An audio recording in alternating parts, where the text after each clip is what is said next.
The slap echoed through the funeral home like a gunshot, silencing every whispered prayer and muffled sob. My cheek burned, my vision blurred, and through the ringing in my ears I heard Victoria's voice, sharp as broken glass. "Give me that ring, old man. It belongs to the family now, not to you." I stood there, 73 years old, beside the casket of my wife of 51 years, my hand instinctively covering the gold band that had never left my finger since the day Margaret slipped it on in 1972. Around us, 140 mourners froze in horror, watching this scene unfold like some terrible nightmare. My name is James Crawford, and what I'm about to tell you is a story about betrayal so deep it nearly broke me, and justice so sweet it restored my faith in God's timing. Margaret had been gone for only 4 days. For days since her heart gave out while she was tending her rose garden, the garden she had loved more than anything except me and our son Michael. For days since I held her hand in the hospital and felt her squeeze my fingers one last time before she closed her eyes forever. For days, and already my daughter-in-law was treating me like an obstacle to be removed. But I'm getting ahead of myself. To understand how we got to that moment, you need to know the whole story, the 40 years of love and sacrifice that led to this betrayal. I met Margaret in 1971 at a church social in Atlanta. I was 22 years old, fresh out of the army, working 2 jobs to make ends meet.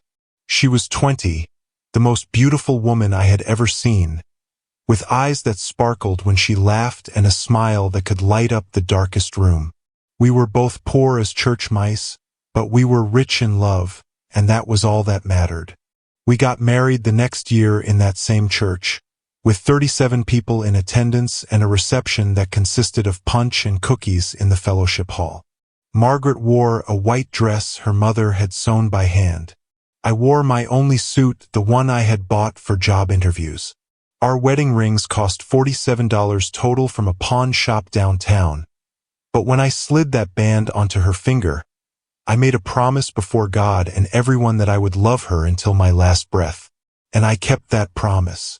Through 51 years of marriage, through good times and hard times, through poverty and modest prosperity, through sickness and health, I kept that promise. We had Michael 2 years after we married. He was our only child, our miracle baby, because Margaret had complications during the birth and the doctors told us she couldn't have any more children. But Michael was enough. He was everything. I worked myself half to death to give that boy a good life, working at the steel mill during the day and doing maintenance work at night. Margaret cleaned houses for wealthy families in Buckhead, saving every penny she could. We lived in a small 2-bedroom house in southwest Atlanta, nothing fancy, but it was ours. We paid off that mortgage in 23 years, making double payments whenever we could, going without so our son could have what he needed. Michael had new school clothes every year. He had a bicycle when he turned 10. He went to college on a combination of scholarships and our savings, every dollar we had put aside over 18 years. I was so proud of that boy. He graduated from Georgia State with a degree in business, got a good job at a consulting firm, started making more money in a year than Margaret and I had made in 5. He met Victoria at his office, a young woman from a wealthy family in Marietta, the kind of family that belonged to country clubs and took vacations in Europe. When Michael brought her home to meet us for the first time, I saw the way her nose wrinkled when she walked into our modest house. I saw the way she looked at our old furniture, our worn carpet, our outdated kitchen. But I didn't say anything because Michael loved her, and I wanted my son to be happy. They got married in 2008 at some fancy venue in Buckhead that cost more than we had paid for our entire house. Margaret and I were given seats in the back, away from Victoria's family and their important friends. We were introduced to people as Michael's parents, but always with a slight hesitation, as if Victoria was embarrassed by our existence. Still, we tried. We tried so hard to be good in-laws, to give them space, to not be a burden. When they asked us for help with the down payment on their first house, We gave them $15,000, money we had saved for our retirement. When Victoria got pregnant with their first child, we bought them a crib, a changing table, and more baby clothes than one child could ever wear. Margaret spent 3 months sewing a quilt for their nursery, every stitch made with love, choosing fabrics in the colors Victoria had mentioned. When she presented it at the baby shower, Victoria looked at it for maybe 5 seconds before saying, "How rustic," and setting it aside. I saw my wife's face fall, saw the hurt in her eyes, but she just smiled and said nothing. Over the years, the pattern continued. We gave and gave and gave, while Victoria took and took and took, always with that same condescending smile, always making us feel like we should be grateful she allowed us to be part of their lives. We had 2 grandchildren, Sophia and Brandon, beautiful children who we loved with all our hearts. But Victoria controlled our access to them like a prison warden. We could see them when it was convenient for her, never when we asked. Holidays were spent with her family, the wealthy Hendersons of Marietta, while Margaret and I ate our Christmas dinner alone in our little house. Michael changed over the years. The boy who used to hug me tight and tell me I was his hero became a man who barely looked me in the eye. He called maybe once a month, always rushed, always with Victoria in the background telling him they had to go. He stopped visiting unless he needed something, stopped asking about our lives, stopped caring about anything except his career and keeping his wife happy. Margaret felt it more than I did. A mother's heart breaks differently when her child grows cold. She would sit in Michael's old room sometimes, holding photos from when he was young, crying quietly where she thought I couldn't hear. But I heard. And it killed me that I couldn't fix it, couldn't bring back the son we had raised. In 2019, Margaret was diagnosed with diabetes. It was manageable with medication and diet, but the prescriptions were expensive even with Medicare. We had to make choices, cutting back on groceries, turning down the heat in winter, going without so she could stay healthy. I asked Michael once if he could help with the medication costs, just until we got caught up. He said he would talk to Victoria about it. Victoria called me 2 days later. I remember that conversation like it was yesterday. She told me, in that sweet poisonous voice of hers, that they had their own expenses to worry about, that they were saving for Brandon's private school tuition, that we should have planned better for our old age. Then she said something that felt like a knife in my gut. "James, you and Margaret need to understand that you can't keep depending on Michael forever. You raised him, that job is done. Now it's time for you to handle your own problems." I didn't tell Margaret about that call. I just worked more hours, took on extra shifts at the hardware store where I had been working part-time since retiring from the mill. My body ached. My joints screamed in protest, but I did what I had to do to take care of my wife. In 2021, Margaret's mother died and left her a small inheritance, $32,000.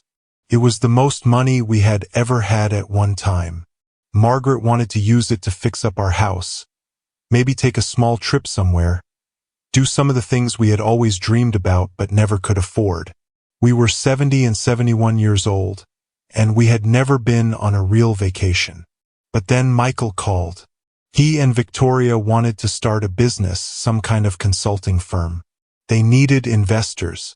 They needed $60,000 to get started, and they were asking family members to contribute. Could we help? Margaret looked at me with those eyes I could never say no to. "It's Michael," she said. "It's our son. We have to help him." So we gave them the $32,000, every penny of her mother's inheritance. We told ourselves it was an investment in our son's future, that maybe this would bring us closer together, that maybe Victoria would finally see us as valuable members of the family. The business failed within a year. They never gave us back a single dollar. When I mentioned it once, carefully, trying not to sound like I was demanding anything, Victoria laughed and said, "That's what happens with investments, James. Sometimes you lose. You should have known the risks." Margaret cried for 3 days straight. Not about the money, but about what it represented. Our son had taken everything we had and couldn't even pretend to be sorry about it. After that, something shifted in me. I started watching more carefully, noticing things I had been too blind or too hopeful to see before. I noticed how Victoria's eyes would light up whenever we mentioned anything we owned. I noticed how she would ask pointed questions about our finances, about our life insurance, about our house. I noticed how Michael would change the subject whenever I tried to talk about our relationship, about wanting to spend more time together. I started to understand that to Victoria we were not family. We were assets waiting to be liquidated. In early 2024, Margaret's health started declining more rapidly. The diabetes was getting harder to control. She was tired all the time, losing weight, having trouble with her vision. The doctor said she needed better medication, more expensive medication. I took on another part-time job, doing yard work for a property management company, even though I was 72 years old and my back protested every time I bent over. Michael and Victoria came to visit in March, the first time in almost 6 months. They brought the children, which made Margaret so happy I thought her smile might crack her face in half. She had made cookies, cleaned the house until it sparkled, put out every photo of the grandchildren she had. We were sitting in the living room, Margaret serving sweet tea and cookies, when Victoria started looking around with that calculating expression I had learned to recognize. She picked up a small porcelain figurine from the shelf, one of the few nice things Margaret owned, something her grandmother had given her. "This is beautiful," Victoria said. "Is it valuable?" "It was my grandmother's," Margaret said softly. "It's special to me." "Well, when you're gone, this should go to Sophia. She would appreciate nice things." The words hung in the air like poison gas. When you're gone. Not if, but when. As if Margaret was already dead and they were dividing up her belongings. I saw my wife's face go pale, saw her hands start to tremble. But she just nodded and said, "Of course, dear." After they left, Margaret went to our bedroom and didn't come out for hours. When I finally went to check on her, she was lying in bed, staring at the ceiling, tears running down her temples into her hair. "She wants me dead," Margaret whispered. "She's just waiting for me to die so she can take everything." I held her hand, that soft hand that had held mine for 51 years, and I couldn't even tell her she was wrong, because I knew she was right. In May, Margaret had a small stroke. It wasn't major, the doctors said, but it was a warning sign. She needed to reduce stress, take it easy, focus on her health. Michael and Victoria came to the hospital once, stayed for 20 minutes, and then left because Brandon had a soccer game. Margaret recovered, but she was weaker. She moved slower, got confused sometimes, needed help with things she used to do easily. I became her full-time caregiver, helping her bathe, cooking her meals, making sure she took her medications. I didn't mind. After 51 years of her taking care of me, it was my honor to take care of her. But Victoria minded. She called me in June with a suggestion that made my blood run cold. "James, Margaret needs more care than you can provide. We've been looking at assisted living facilities. There's a nice one near us where she could get professional help." "Margaret stays with me," I said firmly, "in our home, until God decides otherwise." "You're being selfish," Victoria said. "You're not thinking about what's best for her. And honestly, that house is too much for both of you. You should sell it, move somewhere smaller. The equity could pay for better care." That's when I understood completely. They wanted Margaret in a facility so they could pressure me to sell our house, the house we had paid off over 23 years, the house that held 50 years of memories. They wanted control of our assets while we were still alive. I hired a lawyer that week, a man named Robert Chen who specialized in elder law. I told him everything, and he nodded with the sad recognition of someone who had seen this story 1,000 times before. "Mr. Crawford," he said. What your son and daughter-in-law are doing is called financial elder abuse. It's more common than people think. We need to protect your assets immediately. We set up a trust, putting our house and what little savings we had left into it, with ironclad terms that would prevent anyone from forcing us to sell or move. We updated our wills, making sure Victoria couldn't get her hands on anything. We established a power of attorney with a neutral third party in case something happened to me. And we installed cameras. Small, hidden cameras throughout our house, because Robert said we needed to document any attempts at manipulation or coercion. Margaret knew what I was doing. She was weak, but she wasn't foolish. You think it'll get worse? She said one night as we lay in bed. I think we need to be prepared, I replied. She squeezed my hand. James Crawford, you've been my rock for 51 years. Whatever happens, we face it together. Together, I promised. But I was wrong. We didn't face it together, because 3 weeks later, on August 15th, Margaret's heart gave out while she was watering her roses. I found her lying in the garden, the hose still running, water pooling around her like tears from heaven itself. I held her in my arms, this woman who had been my entire world, and I felt a piece of my soul die with her. The funeral was scheduled for August 20th, 5 days later, at our church. I had planned everything carefully the way Margaret would have wanted it. Simple, dignified, full of the hymns she loved.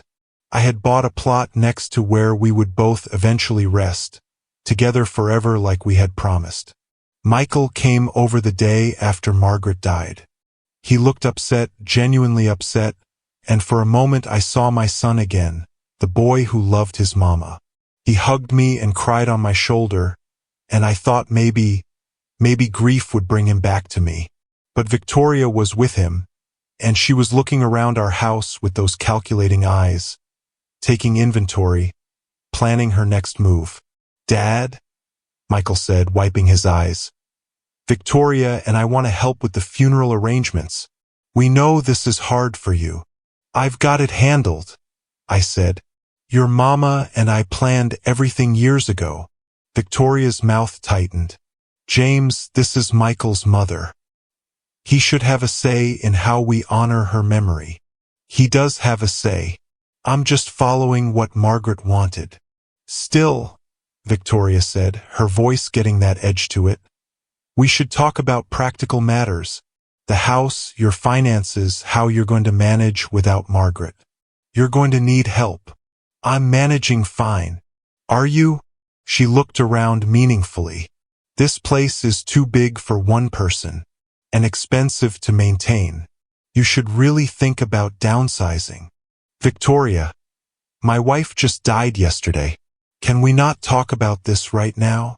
She had the decency to look slightly embarrassed, but I saw the frustration in her eyes. I was not cooperating with her timeline. They left after extracting a promise that I would think about the future. I promised nothing. The day before the funeral, Victoria called me 6 times. I didn't answer. She left messages saying we needed to talk urgently, that there were important decisions to make, that I was being irresponsible by ignoring her calls.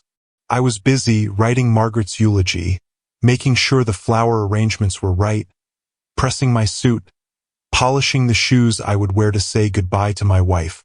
I didn't have time for Victoria's schemes. The funeral home was packed that Tuesday morning. Margaret had touched many lives in our community, and people came from all over to pay their respects. The casket was beautiful, covered in white roses, her favorite. I stood next to it, greeting mourners, accepting condolences, my heart breaking with every sympathy card and hug. Michael and Victoria arrived with the children. Michael looked haggard, genuinely grief-stricken. The children were crying, especially Sophia, who had loved her grandmother despite Victoria's best efforts to limit their relationship. But Victoria looked composed, almost businesslike, wearing a black designer dress and heels that probably cost more than Margaret's entire funeral. The service was beautiful. The pastor spoke about Margaret's kindness, her faith, her love for her family. People stood up and shared memories. One of Margaret's friends from the church sewing circle talked about the quilts she had made for charity, hundreds of them over the years, each one stitched with prayer and love. Another friend talked about how Margaret had helped her through her own husband's death, sitting with her night after night, just being present. I gave my eulogy last, standing at the podium, looking out at all those faces, and then down at my wife in her casket. I talked about our 51 years together, about how she had been my everything, about how every good thing in my life had come from her love. I talked about her strength, her grace, her unwavering faith. I talked about how she had made our small house a home, how she had loved our son with every fiber of her being, how she had been the best grandmother those children could have asked for. And I took off my reading glasses to wipe my eyes, and that's when I saw Victoria staring at my hand, at my wedding ring, with an expression of such naked greed that it made my stomach turn. After the eulogy, we filed past the casket for final goodbyes. I stood next to Margaret, my hand on her cold hand, talking to her silently, telling her I loved her, that I would see her again someday, that I would keep my promise to love her until my last breath. People were starting to move toward the fellowship hall where we would have the reception. I was still standing there, not ready to leave her, when I felt a tap on my shoulder. Victoria was standing there, holding out her hand, her face set in an expression of determination. "James," she said, loud enough for people nearby to hear, "I need to talk to you about something important." "Not now, Victoria. Please." "Yes, now." Her voice was firm. "We've been patient, but this needs to be addressed." "What needs to be addressed?" "Your situation. Michael and I have been talking, and we think it's best if you move in with us. You can't stay in that house alone. You're too old, and frankly, you're not capable of managing on your own." People were starting to turn and stare.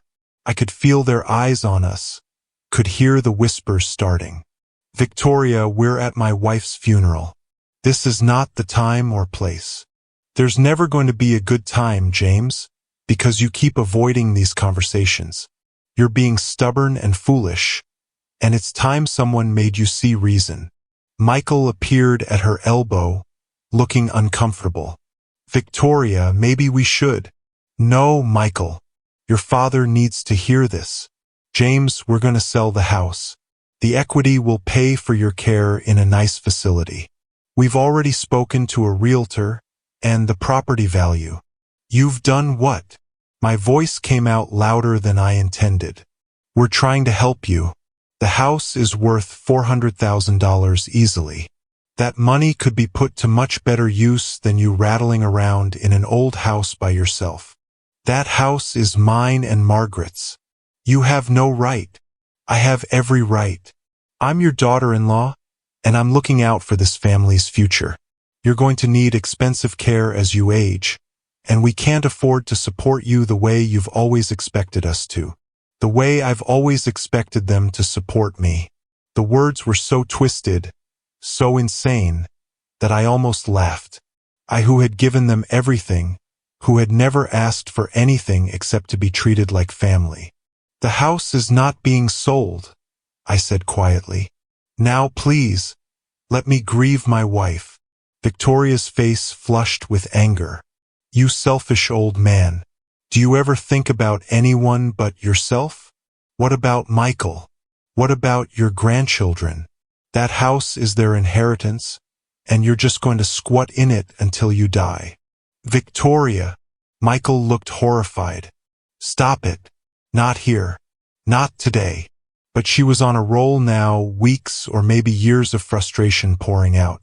"No, Michael, he needs to hear this. Your mother is dead. She's gone. And that ring you're wearing belongs to the family now, not to you. It should be passed down to Sophia or kept as a family heirloom. You're just going to lose it or have it stolen because you're too stubborn to admit you're not capable of taking care of yourself or your belongings. She reached for my hand, actually reached out to try to take my wedding ring off my finger. The ring that had not left my hand in 51 years. The ring Margaret had placed there with a promise before God. I pulled my hand away. Don't you touch me. Give me that ring, James. It's not yours anymore. Margaret is dead, so the ring should go to Michael. Something inside me snapped. This ring will leave my finger when I'm dead and not 1 second before. It's mine and Margaret's, a symbol of our love, and you have no right to it. I have every right. I'm family. You're just a stubborn old man who can't accept that his time is over. The slap came so fast I didn't see it coming. Her hand connected with my face with a sharp crack that echoed through the funeral home. Pain exploded across my cheek. My glasses went flying. The world went blurry as I stumbled backward, catching myself on the edge of Margaret's casket. For a moment, everything went silent, dead silent. 140 people stood frozen, witnessing this moment of pure, undiluted cruelty. A woman had just slapped a 73-year-old man at his wife's funeral. Over a wedding ring, Victoria stood there, breathing hard, her hand still raised, her face twisted with anger and something else, something that looked almost like satisfaction. Michael had gone pale as a ghost, his mouth hanging open. The children were crying. The pastor was hurrying over, his face shocked. But I just stood there, my cheek burning, my hand instinctively covering my wedding ring, looking at this woman who had just shown everyone exactly who she really was. "Give me that ring, old man," she hissed, quiet enough that maybe only a few people heard. "It belongs to the family now, not to you." I found my glasses on the floor, put them back on with shaking hands, and looked at her with a clarity I had never felt before. This woman had been poison in our lives for 16 years. She had isolated my son, controlled access to my grandchildren, taken our money, and now, at my wife's funeral, she had struck me and tried to steal the symbol of our love. But what Victoria didn't know, what she couldn't have known, was that I had spent the last 3 months preparing for exactly this kind of moment. The cameras in our house had caught every manipulation, every cruel word, every scheme. Robert Chen had built an ironclad legal fortress around our assets, and I had made peace with the fact that my son had chosen his wife over his parents, his comfort over his conscience. "No," I said simply, quietly, but with a firmness that made her eyes widen. "What did you say?" I said no. "You will not have this ring. You will not have my house. You will not have control over my life. And you will not speak to me like this ever again. You can't." "Pastor Williams," I said, raising my voice slightly, "please call the police. I want to file a report for assault." The funeral home erupted into chaos. People started talking all at once. Victoria's face went from angry to shocked to scared in about 3 seconds. Michael was trying to pull her away, apologizing, saying his wife was just emotional, that grief made people do crazy things. But I wasn't backing down. Not this time. Not after 51 years of Margaret teaching me about dignity and self-respect. Not after she had died whispering that she loved me and making me promise to take care of myself. Pastor Williams, bless him, already had his phone out. 2 of the deacons, both of them large men who had known me for 30 years, moved to stand next to me, a physical barrier between me and Victoria. "James," one of them, Deacon Roberts, said quietly, "we all saw what happened. We'll stay with you." The police arrived within 10 minutes. 2 officers, one older and one younger, both looking deeply uncomfortable about being called to a funeral. But they took my statement, they took statements from multiple witnesses, and they took photographs of my face, which was already starting to swell and bruise. Victoria tried to leave, but the older officer, a man named Sergeant Martinez, stopped her. "Ma'am, I need to speak with you about what happened here." It was an accident, Victoria said, her voice suddenly small and shaky, the voice of a victim rather than an aggressor. He was being irrational, talking crazy. I was just trying to calm him down and I accidentally. Mrs. Crawford, Sergeant Martinez said firmly, I have statements from 17 witnesses who say you deliberately struck this man and attempted to forcibly remove his wedding ring. That's assault and attempted theft. I'm going to need you to come down to the station. Michael looked like he wanted the earth to swallow him whole. Officer, please, this is a misunderstanding. My father is grieving. He's not thinking clearly. Your father seems perfectly clear to me, sir. It's your wife who appears to have a problem. They didn't arrest Victoria right there at the funeral, probably out of respect for the setting, but they made it clear she was not free to leave. They took her to the station in a separate car for questioning. Michael followed in his own car, the children in the back, both of them crying and confused. I stood there in the parking lot of the funeral home, watching them drive away, and I felt a strange sense of peace settle over me. Margaret was gone, and that pain would never fully heal. But I had honored her memory by finally standing up for myself, by finally refusing to be treated like something less than human by people who were supposed to love me. The reception happened without them. People came up to me all afternoon, hugging me, telling me they were sorry, that they had seen how Victoria treated us over the years and they were glad I had finally said enough. Margaret's friends cried and told me she would have been proud of me for standing my ground. That woman never deserved to be part of this family. One of Margaret's closest friends, Sister Johnson, said fiercely, Margaret used to cry to me about how Victoria treated you both. She was too kind to say anything, but I know it broke her heart. I went home that night to an empty house that felt emptier than it ever had before. Margaret's presence was everywhere and nowhere. Her reading glasses on the side table, her sweater draped over the back of her chair, her roses outside, still blooming despite the fact that the gardener was gone. I sat in our bedroom, in the chair where I had watched her sleep for 51 years, and I cried. I cried for her, for us, for the family we had tried to build and the way it had crumbled. I cried for my son, who had lost himself somewhere along the way.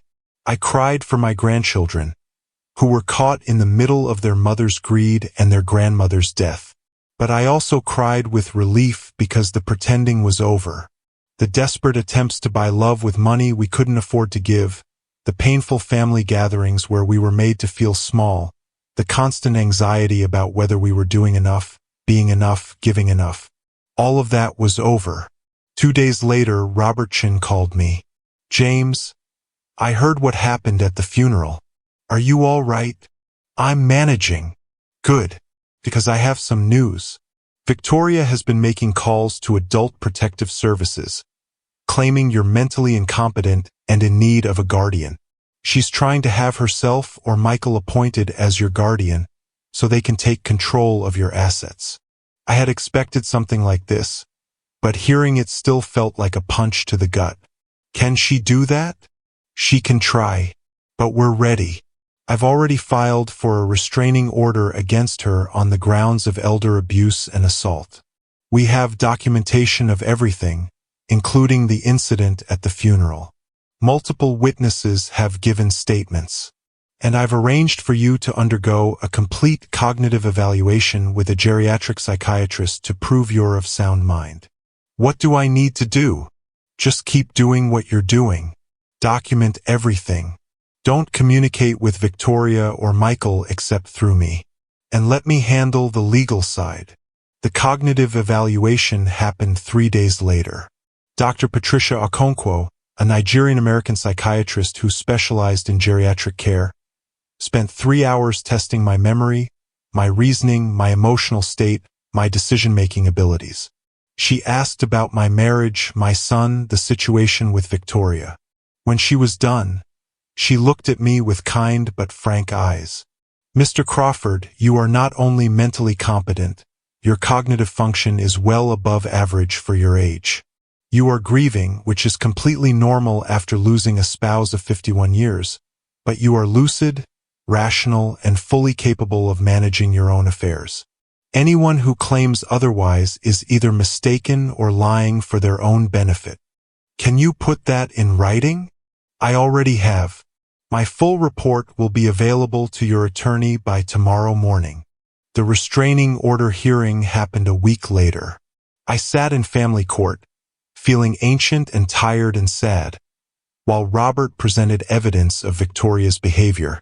The assault at the funeral, the multiple witnesses, the photographs of my bruised face, the recordings from the cameras in my house where Victoria had been caught on multiple occasions making statements about waiting for Margaret to die, about the value of our house, about pressuring me to sign things over. Victoria's lawyer tried to paint me as a confused old man being manipulated by attorneys who wanted to drain my estate. But when Robert played the recordings, when witness after witness testified about what they had seen at the funeral, when Dr. Okonkwo's report was entered into evidence, the judge's expression grew colder and colder. Victoria herself was called to testify. She cried. She apologized. She said she had been overwhelmed with grief for her mother-in-law, that she had only been trying to help, that the ring was supposed to be a family heirloom and she was just trying to preserve it. Mrs. Crawford, the judge, an older black woman named Judge Anderson, said dryly, "I've reviewed the recordings of you in Mr. Crawford's home. In one of them, you stated, and I quote, 'When that old woman finally dies, we can sell the house and get what we deserve.'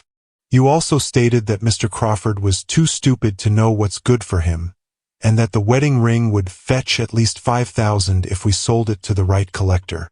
Would you care to explain those statements in the context of your claim that you were only trying to help?" Victoria's face went pale. She stammered, she backtracked. She claimed the recordings were taken out of context. But the damage was done. "Mrs. Crawford," Judge Anderson said, her voice sharp as cut glass, "I have seen many cases of elder abuse in my years on the bench. What you have done to this man and his late wife is textbook financial exploitation and emotional abuse. You isolated them from their son and grandchildren unless they gave you money. You took their life savings. You pressured them to sign over assets. And when Mr. Crawford's wife died, before her body was even in the ground, you assaulted him and attempted to steal his wedding ring. Your behavior is reprehensible." She granted the restraining order on the spot. Victoria was ordered to stay at least 500 feet away from me, my home, and any location where I might reasonably be expected to be. She was ordered to have no contact with me, direct or indirect. She was ordered to undergo anger management counseling and a psychological evaluation. Michael wasn't in court that day. He had called Robert the day before and said he wouldn't be attending, that he needed time to think about everything that had happened. After the hearing, I sat in my car in the courthouse parking lot and called my son. He answered on the fourth ring, his voice cautious. "Dad, Michael, I wanted you to know the hearing is over." The judge granted the restraining order. Silence for a long moment. Then, "Dad, I'm sorry. For all of it. For Victoria. For not standing up to her. For letting things get this bad. Are you sorry enough to change, son?" Another pause.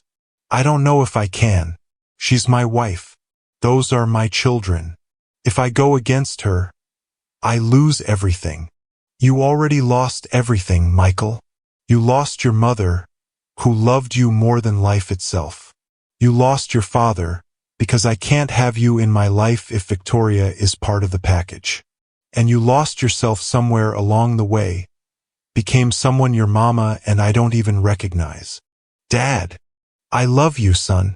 I will always love you, because you're my child and I'm your father and that bond doesn't break.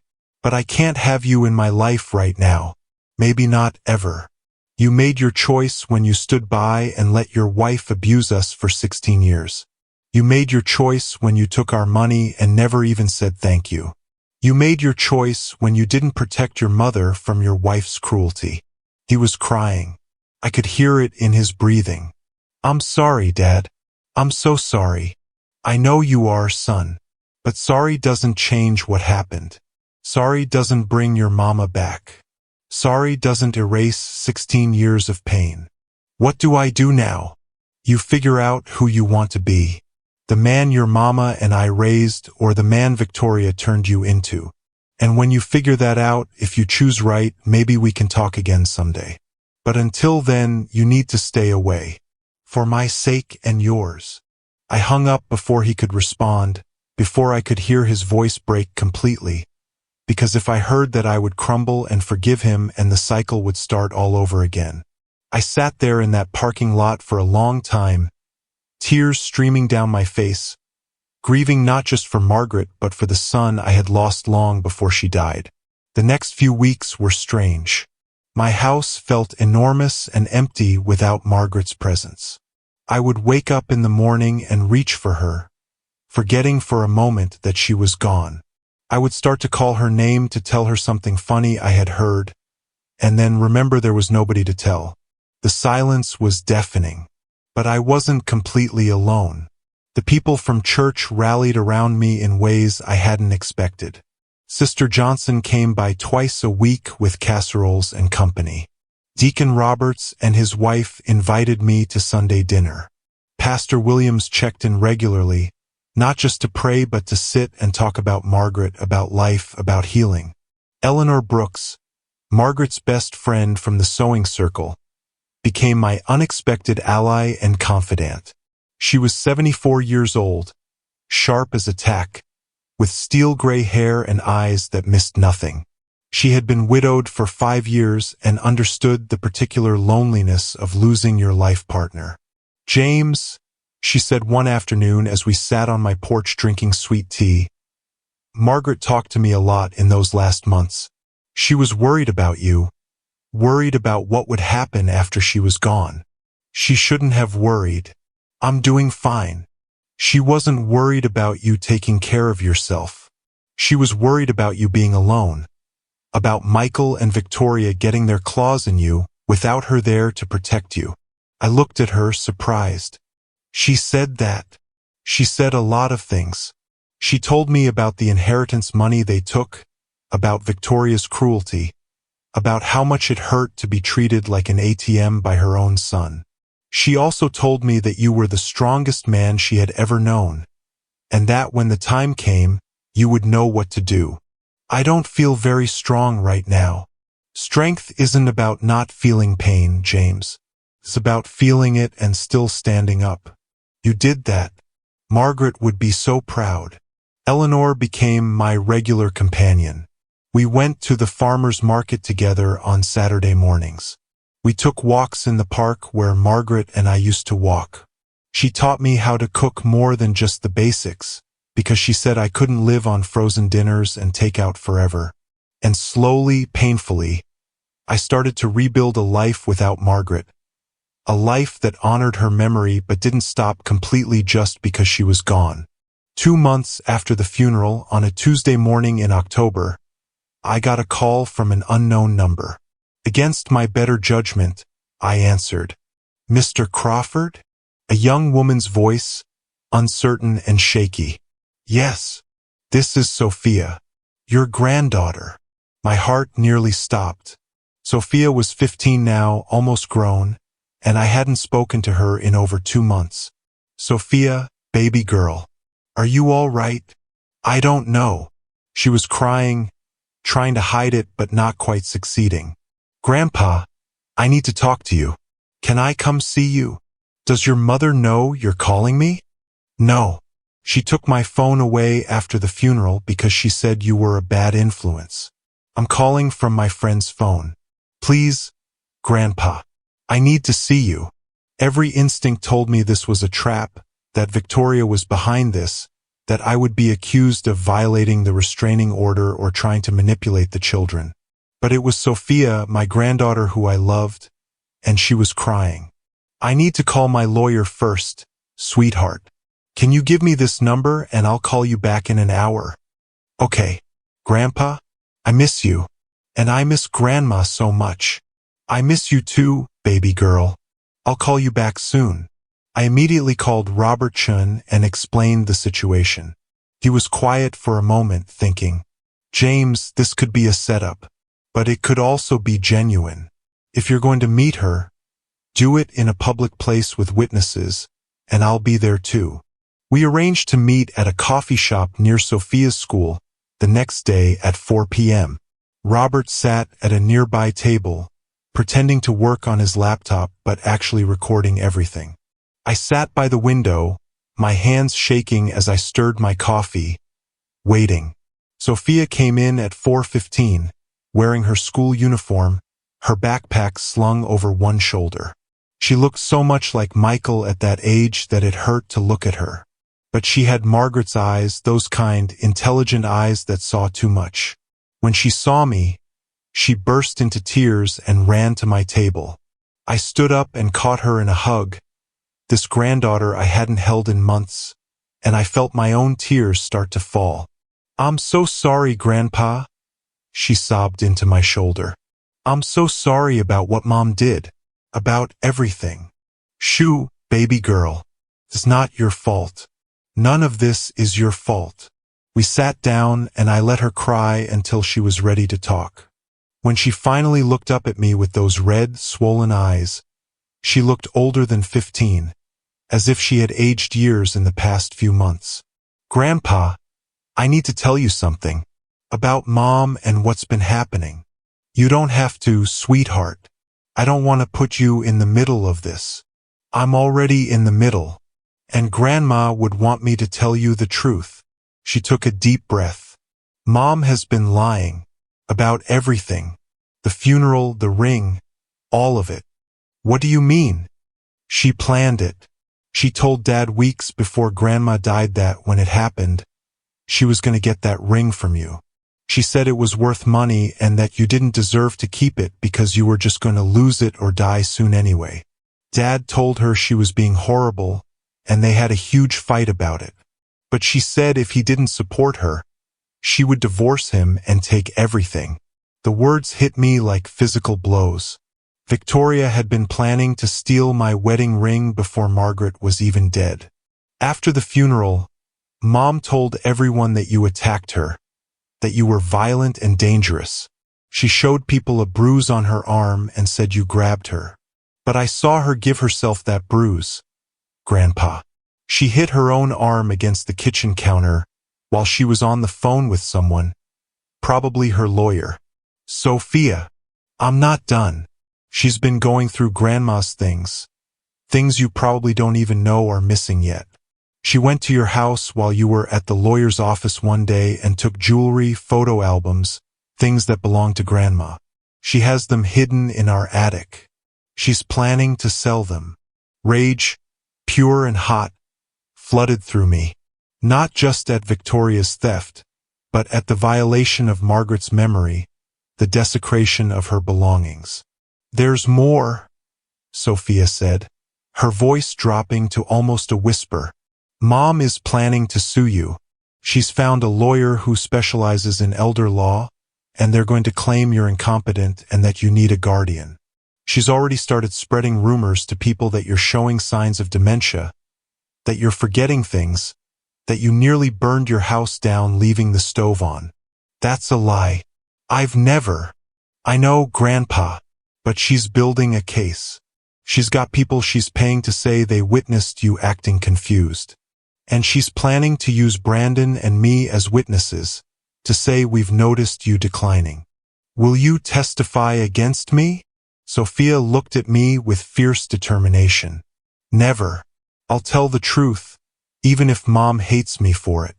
Grandma was the best person I ever knew, and what Mom did to her and to you makes me sick. I won't be part of it. Robert had heard enough. He came over to our table and introduced himself. Sophia, I'm Mr. Crawford's attorney. Would you be willing to give a formal statement about what you've told your grandfather? She nodded. Yes, I'll tell you everything I know. Over the next hour, Robert took a detailed statement from Sophia. She told him about Victoria's plans, about the stolen items, about the scheme to have me declared incompetent. She gave him names of the people Victoria had bribed or manipulated. She even admitted that Victoria had forged my signature on some documents, though she didn't know what they were. When we were done, Robert looked grimmer than I had ever seen him. James, this is serious. We're talking about fraud, theft, conspiracy. I need to contact the police immediately. What about Sophia? Will she be safe? That's my concern too, Sophia said quietly. Mom is going to know I talk to you. She tracks my phone, monitors everything I do. When she finds out I came here, she's going to explode. Can she stay with me? I asked Robert. Not without parental permission, not legally. But we can contact Child Protective Services if Sophia feels she's in danger. I don't want to blow up my whole family, Sophia said, tears starting again. Brandon is only 12. He doesn't understand any of this. And Dad, he's trying. Grandpa, he really is. He's just scared of losing us. It was an impossible situation. A 15-year-old girl trying to do the right thing while protecting her little brother and her weak father from her monster of a mother. Sophia, I said gently, you've been incredibly brave, but I need you to be safe more than I need you to be my witness. If your mother is as dangerous as you say, I don't want you to be at risk. I'm not at risk, Grandpa. She won't hurt me physically. She just makes life miserable in other ways. But I can handle it. I only have 3 more years until I'm 18 and can leave.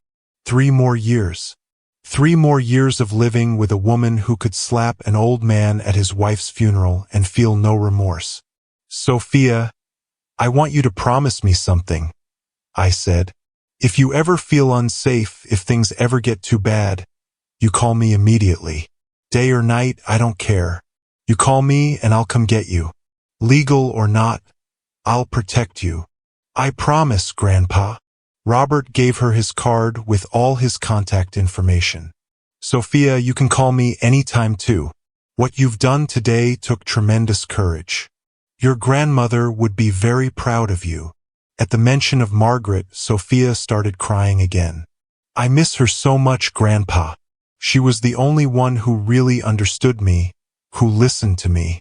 Mom always made me feel like I was in the way, like I was just another thing she had to manage.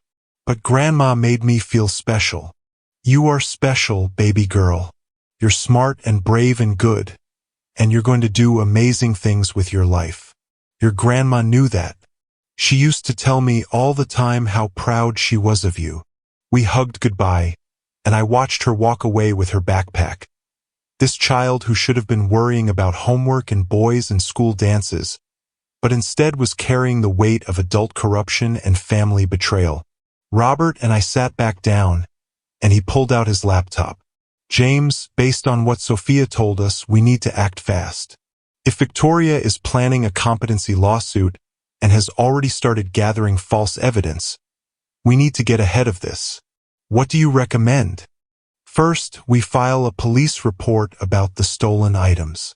Second, we file for an emergency injunction to prevent Victoria from selling or disposing of your late wife's belongings. Third, we accelerate the criminal case from the assault at the funeral. And fourth, we go on the offensive. We file a civil lawsuit against Victoria for elder abuse, theft, fraud, and emotional distress. Will any of that stick? With Sophia's testimony, the recordings from your house, and the evidence we've already gathered? Yes. Victoria Crawford is going down, James. But I need you to be prepared for what this means. This is going to get ugly. Michael is going to be caught in the middle. The children are going to be traumatized. Your family, what's left of it, is going to be torn apart. Robert, my family was torn apart the day my son married that woman. I'm just finally acknowledging it. That evening, I went home and did something I should have done months ago. I went through every item in my house and made a list of everything Margaret had owned. everything that had sentimental or monetary value. Her jewelry, her mother's china, the quilts she had made, the photo albums, her collection of first edition books she had accumulated over 50 years. And I discovered that Sophia was right. Things were missing. Margaret's grandmother's pearls, gone. The silver tea set her mother had given us as a wedding present, gone. 3 of the quilts she had made for the grandchildren, gone. Photo albums from Michael's childhood, gone. Victoria had been in my house while I was grieving, while I was at the lawyer's office or the doctor or the grocery store, and she had stolen from me.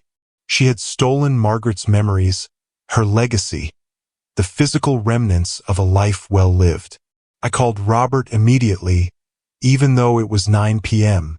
She took everything. Margaret's pearls, the silver, the quilts. Things that can never be replaced. Make a complete list, take photos of what's missing, and we'll add it to the police report in the morning. James, I know this is painful, but this actually helps our case. Theft of this magnitude, especially from someone who is grieving, shows a pattern of predatory behavior. I spent the entire night making lists, looking through old photos to document what was missing, calculating values. By dawn, I had identified over $40,000 worth of stolen property, not counting the sentimental value that could never be quantified. The next morning, Robert and I went to the police station. We met with Detective Sarah Williams, a woman in her 40s who specialized in elder abuse cases. She listened to everything, reviewed Sophia's statement, looked at my documentation, and her face grew harder with every page. Mr. Crawford, she said when we were done, I see cases like this more often than you'd think. Adult children or their spouses who view their elderly parents as nothing more than assets to be liquidated. But this case is particularly egregious because of the assault at the funeral and the systematic theft. I'm opening a full investigation. What does that mean? It means I'm going to execute a search warrant on Victoria Crawford's home. If the items you've listed are there, she's going to be arrested for grand theft, elder abuse, and potentially fraud depending on what else we find. Her children will be there. My grandchildren. I understand. We'll do this as carefully as possible, but we have to recover your property and gather evidence. The search warrant was executed 2 days later, on a Thursday afternoon when Michael was at work and the children were at school. Detective Williams called me afterward, and I could hear the disgust in her voice. Mr. Crawford, we found everything. Your wife's jewelry, the quilts, the photo albums, all of it hidden in their attic exactly where Sophia said it would be. We also found documents, including forged powers of attorney with your signature, forged checks, and correspondence with a psychiatrist about having you committed to a memory care facility. Victoria Crawford has been building a comprehensive scheme to defraud you. Is she under arrest? She will be within the hour. We're coordinating with the DA's office because these are serious felonies. Mr. Crawford, based on the evidence we've seized, your daughter-in-law is looking at 5 to 10 years in prison. I should have felt victorious. I should have felt vindicated. But all I felt was tired and sad. This was my son's wife, my grandchildren's mother. Her crimes meant their family would be destroyed. Victoria was arrested that evening. The local news covered it because elder abuse was a hot-button issue in Atlanta, and the story was sensational enough to draw attention. Wealthy Marietta woman arrested for elder abuse and theft from deceased mother-in-law's widower. Michael called me that night, and he was crying so hard I could barely understand him. Dad, they arrested Victoria. The police came and took her away in handcuffs. The children saw everything. Brandon is traumatized. Sophia is. She's saying Mom deserved it, and I don't know what to do. Michael, I'm sorry you're hurting, but your wife brought this on herself. Did you have to press charges? Did you have to destroy our family? Your wife destroyed our family when she stole from your mother's memory, when she assaulted me at the funeral, When she tried to have me declared incompetent so she could steal everything your mother and I worked our whole lives to build. But the children, Dad. What about Sophia and Brandon? Their mother is in jail. Their mother is in jail because she committed crimes. Serious crimes. Against me. Against your mother's memory. Against everything we stand for as a family. I can't do this without her. I don't know how to take care of the kids alone. I don't know how to manage the house, the bills, everything. Michael, you're a 49-year-old man. You raised those children just as much as Victoria did. You know how to take care of them. You've just been letting her do everything because it was easier than standing up to her. I need help, Dad. Those 3 words hung in the air between us. My son finally admitting he needed help. But after everything that had happened, after all the pain and betrayal, did I have anything left to give? What kind of help, Michael? I don't know. Money for bail, maybe? For a lawyer? The kids need their mother. And there it was. Even now, even after everything, he was asking me for money. Not for my forgiveness, not for my guidance, just for money. No, Michael. Dad, please. No. I will not bail out the woman who assaulted me. I will not pay for a lawyer to defend someone who stole from your mother's grave. I will not enable you to continue down this path. Then what am I supposed to do? You're supposed to figure it out. You're supposed to be a father to those children, to show them that actions have consequences, to teach them the difference between right and wrong. You're supposed to grow a spine and become the man your mother and I raised you to be. That's easy for you to say. You're not the one whose wife is in jail, whose kids are falling apart, whose whole life is imploding. No, I'm the one whose wife is dead, whose son betrayed him, whose life savings were stolen, whose wedding ring someone tried to rip off his finger at his wife's funeral. Don't talk to me about life imploding, Michael. I've been living in the ruins for years while you stood by and watched. He hung up on me. I sat there holding the phone, feeling ancient and hollowed out, wondering if there would ever be any redemption in this story, or if we were all just destined to hurt each other until there was nothing left. But the next day, something unexpected happened. Sophia called me from her friend's phone again, and this time she sounded different. Stronger. Grandpa, I need to tell you something. About Dad. What about him? Last night, after he talked to you, he sat Brandon and me down, and he told us everything. About how he and Mom took money from you and Grandma for years. About how Mom treated you both. About the business that failed. About all of it. And then he apologized, Grandpa. He looked us in the eyes and said he was sorry for being weak, for letting Mom control everything, for not protecting us or you or Grandma. My heart started beating faster. What did you say? I told him the truth. I told him I already knew most of it, that Grandma had talked to me before she died, that I had been watching him let Mom walk all over everyone for years, and I told him he needed to choose. He could be like Mom, making excuses and blaming everyone else, or he could be like you and Grandma, and do what's right even when it's hard. Sophia, you shouldn't have had to. Yes, I did, Grandpa, because someone in this family needed to tell him the truth. And Brandon, he didn't really understand everything, but he started crying and said he missed you and Grandma, and why couldn't we just be a normal family? What did your father say? He said he was going to try, that he couldn't promise he would get everything right, but he was going to try to be better. And Grandpa, he asked if you would let him try, if you would give him one more chance to be your son. I closed my eyes, thinking of Margaret, of what she would want me to do. She had loved Michael with every fiber of her being, even when he broke her heart. She had always believed people could change, could grow, could become better than they were.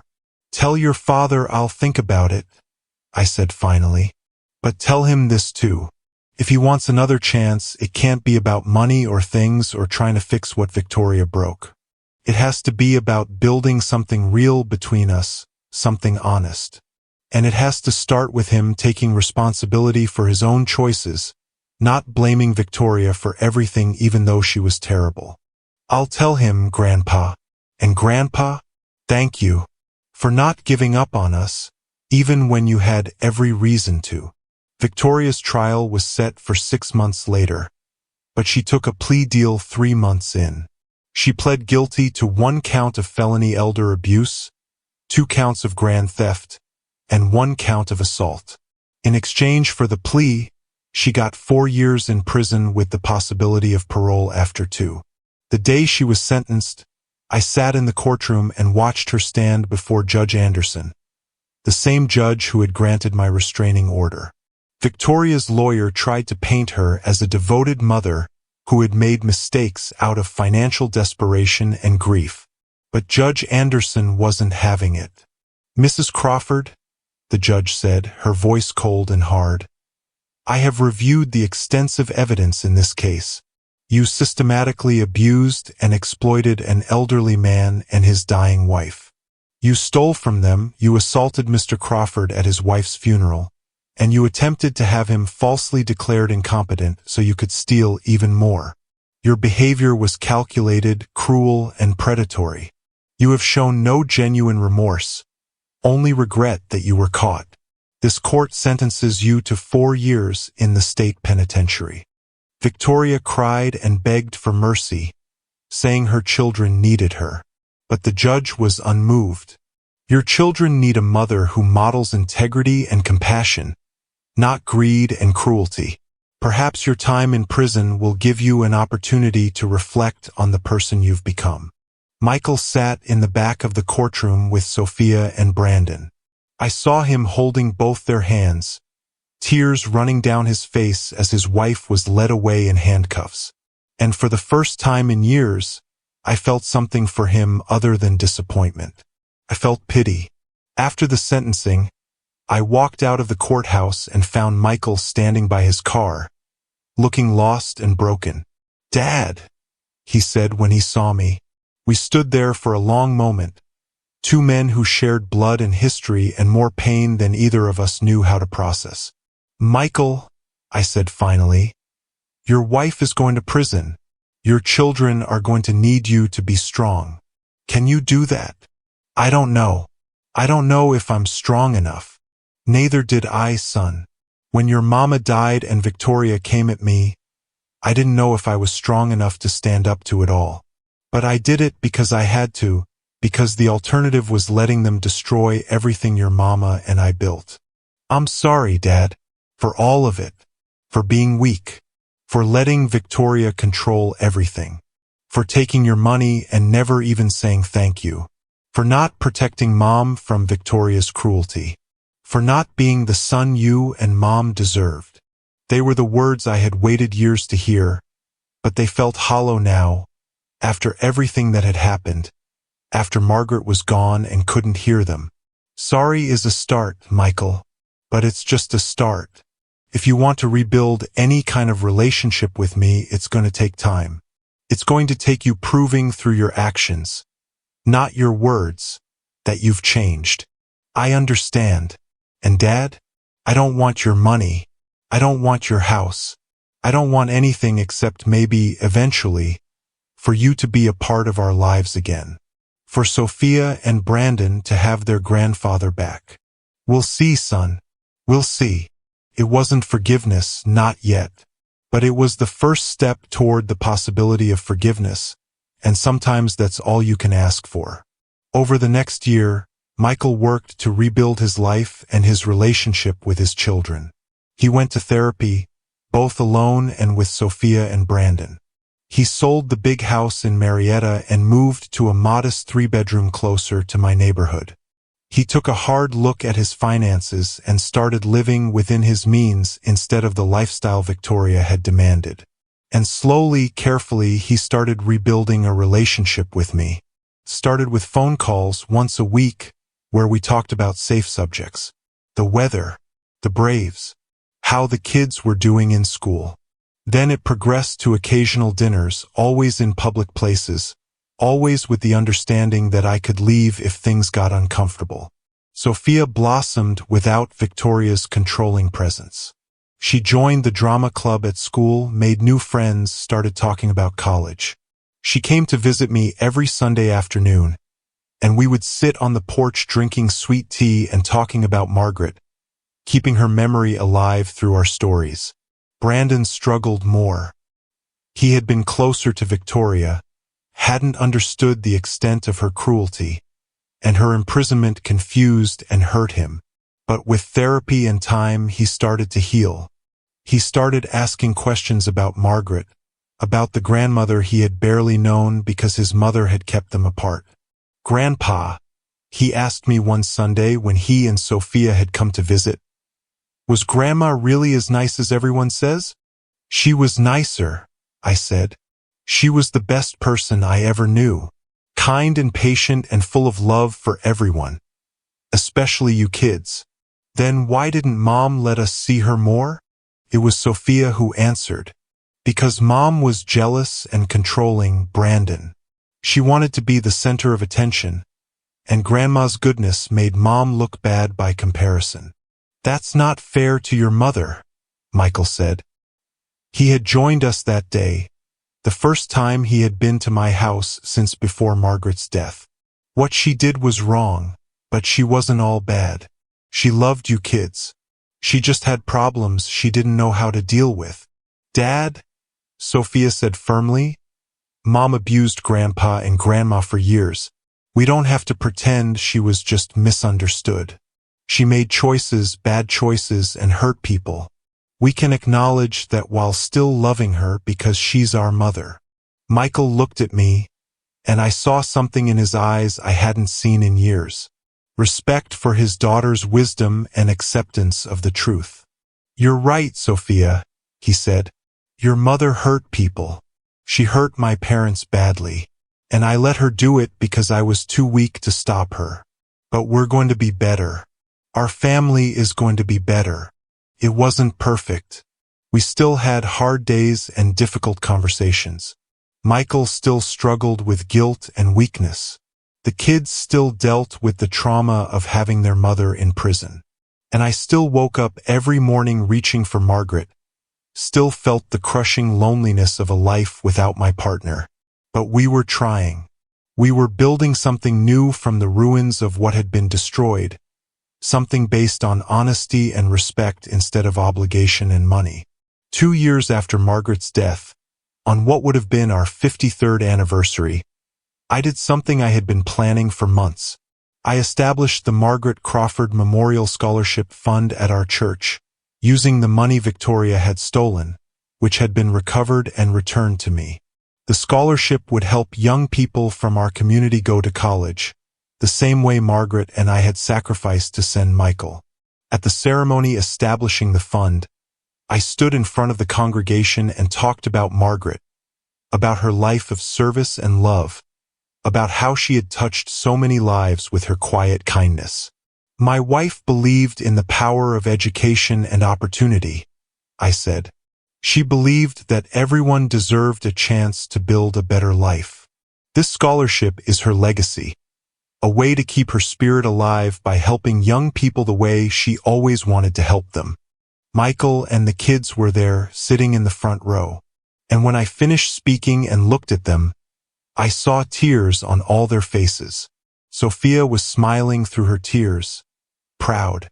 Brandon looked thoughtful, finally beginning to understand the woman his grandmother had been. And Michael looked gutted, finally fully grasping everything his mother had been and everything he had failed to protect. After the ceremony, Michael approached me. "Dad, that was beautiful. Mom would have loved it." "She would have," I agreed. "She always said our legacy isn't in what we accumulate, but in what we give away." "I've been thinking," Michael said hesitantly. "I want to contribute to the scholarship fund. Not a lot, I don't have a lot, but something every month in Mom's honor. And I want Sophia and Brandon to be involved, maybe help review applications or mentor the recipients. I want them to know their grandmother through her legacy." It was the first time Michael had offered to give without being asked, the first time he had thought about honoring his mother's memory in a meaningful way. "That would be good, son. Your mama would like that." We stood there together, two men bound by blood and loss and the slow, painful process of healing. We weren't where we used to be, and we would never be there again. Too much had happened, too much pain had been inflicted, but we were somewhere new, somewhere more honest, and maybe that was enough. That night, I sat on my porch in the chair next to the one Margaret used to occupy. The evening air was cool and sweet, and I could smell her roses blooming in the garden she had loved. I twisted my wedding ring around my finger, the ring Victoria had tried to steal, the ring that symbolized 51 years of the truest love I had ever known. "I did it, Margaret," I said quietly to the evening air. I stood up. I protected what we built together. I didn't let them destroy your memory or take what wasn't theirs. And maybe, just maybe, I helped our son find his way back to being the man we raised him to be. The wind rustled through the roses, and I chose to believe it was her answer, her approval, her love reaching across the distance between life and death to let me know she was proud. I'm 75 years old now. I live alone in the house Margaret and I shared for 50 years. The house we paid off through hard work and sacrifice. The house that is now protected in a trust that no one can ever take from me. I have my church family, my friends like Eleanor who understand the particular loneliness of widowhood, my memories of 51 years with the love of my life, and I have a slowly rebuilding relationship with my son and grandchildren, something fragile and new that we're nurturing carefully, learning to trust again one day at a time. Victoria will be released from prison in a few months. I don't know what will happen then, whether she'll try to rebuild her marriage with Michael, whether she'll seek revenge against me, whether she's learned anything from her time incarcerated. But I'm prepared now. I have strong legal protections, good people watching out for me, and most importantly, I have clarity about who I am and what I deserve. I deserve respect. I deserve dignity.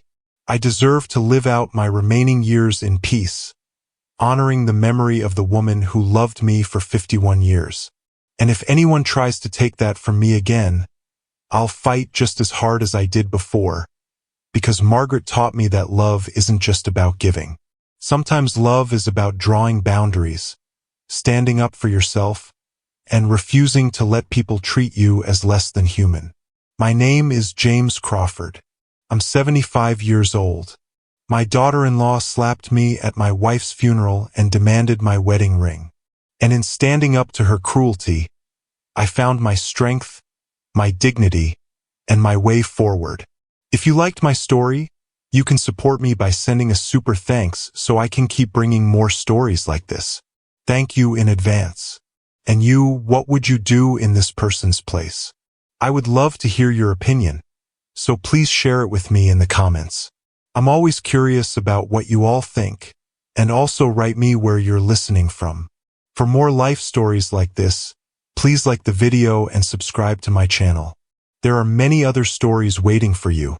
Stories about betrayal, redemption, and the strength we find when we're pushed to our limits. With heartfelt greetings, until next time.